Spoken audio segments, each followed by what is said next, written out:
2016년 25회 문제에 대해서 그 개괄 해설을 한번 해보겠습니다. 이 해 문제는 되게 정교하고 되게 좋은 문제고요. 이 해 문제를 사실 약간 응용을 해서 2024년에 육아비용 모형으로 냈다고 해도 뭐 손색이 없을 정도의 문제예요.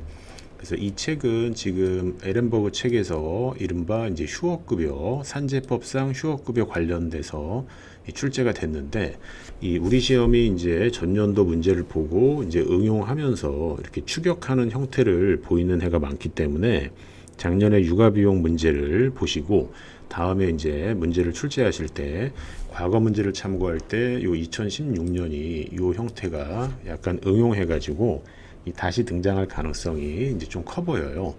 그래서 일단은 지금 이제 연결 문제긴 한데 여기 있는 1번과 2번은 연결 문제고요. 3번은 독립된 이 50점 배점을 채우기 위한 문제라고 보여요. 근데 이때 이 3번 문제는요. 여기 먼저 보시면 초과 근로에 대해서 할증 임금을 지급하는 제도가 새롭게 도입됐다라고 해서 이른바 굴절된 예산선 해서 강한 대체 효과로 노동 공급을 증가시키는 형태로 문제를 냈는데, 그 이 모형에 대해서 이른바 법정 근로 시간을 40시간에서 36시간으로 줄일 경우에 예산선의 변화를 지금 2016년 요 1-3번 문제에다가 접목시킬 수가 있어요. 그럼 일단은 요거는 조금 이따 다시 보시기로 하고, 여기 문제를 보시게 되면요. 자, 요때 이제 출제 오류는 아니지만 좀 용어를 잘못 냈습니다. 2022년에도 좀 오해의 소지가 있게 한계 대체율을 냈고요. 자, 보시면은 근로자한테 산재 직전에 임금이라고 되어 있는데, 사실은 임금은 이렇게 들어가는 우리가 이제 시간당 임금을 노동경제학에서 임금이라고 하는데요. 이때 워딩 자체를 제가 이제 책을 쓰면서 다시 한번 확인을 했어요. 왜냐면 제가 강의할 때 이것도 누누이 말씀드렸어요. 여기 보시게 되면은 여기 이제 웨이지라는 말을 이제 그 원서에서 쓰고 있는데, 인컴으로 이제 대체해서 이해해야 한다. 이 말은 그 여기 소득의 수준을 얘기를 하는 모형이에요. 그렇기 때문에 여기서 그 워딩으로 제시한 임금을 정말 우리가 알고 있는 요 W라는 기호로 알고 계시면 이제 그 완전히 이제 큰일 나는 일이에요. 자, 그래서 제가 요거를 이제 원서를 찾아보려고 했었는데, 제가 이제 강의를 그만두고요. 이제 사무실을 그 이사하면서 이제 바로 이제 서교동에서 동교동으로 이사하면서 좀 안타깝게 이걸 그냥 버렸습니다. 자, 그래서 다음에 시험에서 나오면 소득으로 제시하거나 인컴을 줘서 요 세로 축으로 지금 끌고 가고 예산선의 기울기인 임금으로 오해를 안 하도록 아마 100% 출제할 거라고 봐요. 자, 그럼 요게 이제 워딩 자체를요, 사실 고용보험법상 구직급여 요걸로 바꿔도 되는데, 이 그쪽으로 이제 못 바꿀 가능성이 조금은 있어 보이는 게, 고용보험법상 구직급여는요, 구직 활동을 해야 일단 돈을 줘요. 근데 그 구직 활동은 실근로를 한 건 아니죠. 그럼에도 우리가 다루는 노동 공급은 노동 공급을 하고자 하는 사전적 개념이기 때문에 그거를 그 넣었다가는 좀 어떤 뭐 출제에 대해서 이거 아니지 않냐라는 좀 따짐을 받을 수가 있어요. 그래서 만약에 실업급여가 나온다면 실근로를 제공하지 않는다, 그리고 실근로에 국한한다라고 노동 공급을 제한할 가능성이 있어요. 그러면은 이 기출을 그냥 그대로 따라가서 휴업급여를 준다라고 하는 거는 이 완벽한 이게 비근로소득이 되는 거잖아요. 이거는 아시다시피 완벽한 그 비근로소득인데, 산재법에서는 원칙은 70%인데 100%를 만약에 지급을 한다. 근데 직장에 복귀해서 실제 근로할 경우에는 휴업급여 지급이 중지된다. 자, 이게 그 유명한 스파이크가 달린 예산선이고, 에렌버그 책에서는 이 모형을 가지고 유보임금을 설명을 하는데, 이게 2024년에 출제가 된 거예요. 자, 그리고 노동공급 결정 여가는 정상제. 그리고 이 문제가 응용타로 이제 멋있게 출제가 된 게 적정 휴업급여 수준을 그래프로 그리고 설명하셔야 해서 당시에는 10점이었지만 결코 쉬운 문제는 아니었어요. 그러면 이렇게 한번 요 적정 휴업급여 요것도 이제 좀 이렇게 품고 있는 의미가 많은데요. 일단은 그림을 제가 한번 보여드릴게요. 자, 일단은 밑으로 가시게 되면은, 자, 이제 휴업급여가 지금 100%가 지급이 된다 그러면 종전소득의 높이와 지금 휴업급여 수준이 1대1로 일치하게끔 여기를 세워주셔야 되고, 요게 인컴이에요. 자, 그랬을 때 당연한 얘기지만 자, 이쪽으로 탈출을 시도했을 때 얘는 순식간에 사라져 버리거든요.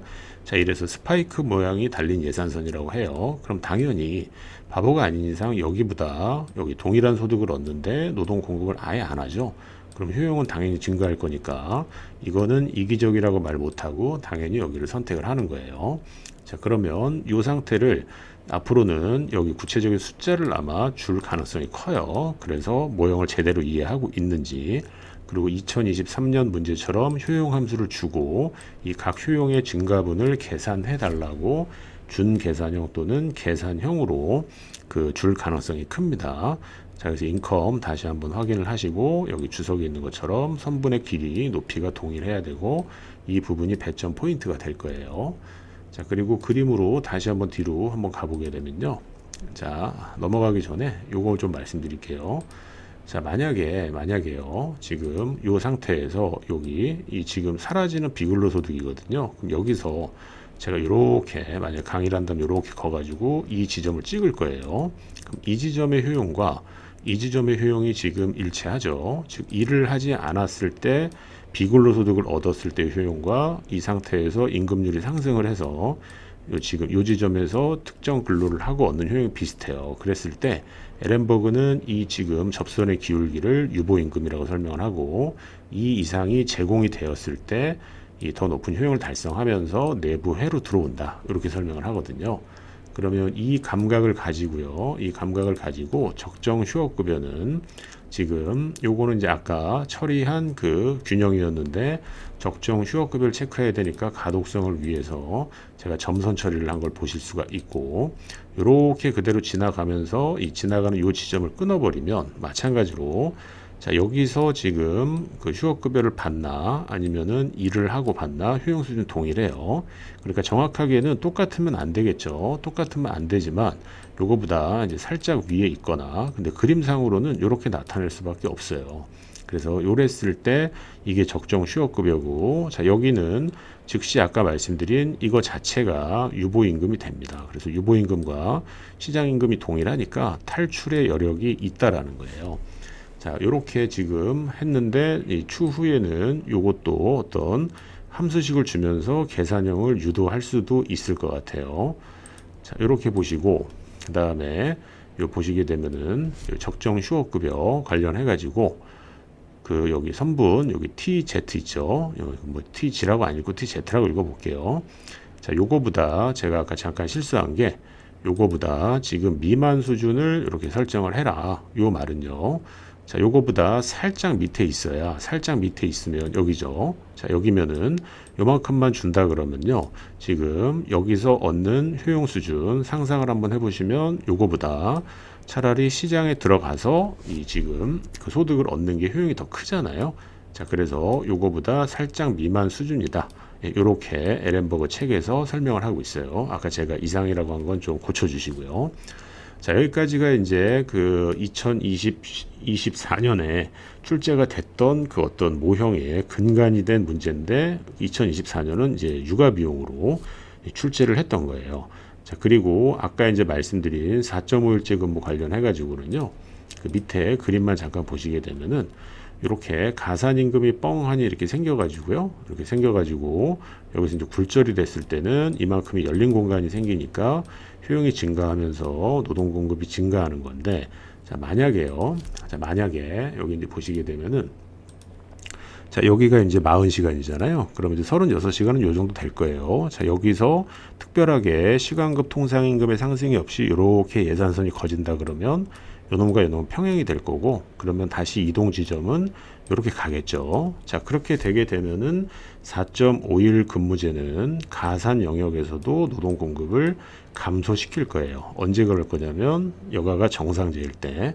근데 열등제라고 또 주게 되면은 이제 반대 효과로 가는 이런 식의 문제도 출제될 가능성이 있는데, 아마도 이제 계산의 편의를 위해서 여기에 있는 임금과 여기 있는 시간, 그리고 이제 굴절될 땐 당연히 1.5배일 거고요. 그래서 이렇게 숫자로 체크하면서 구체적으로 그 알고 계시는 MRS하고 요 시간당 임금인 여가의 기회비용이 일치할 때 그 방정식을 통해서 이 구체적인 값을 계산하라고 추가하면서 그 문제를 확대 그리고 응용할 가능성이 그 커 보입니다.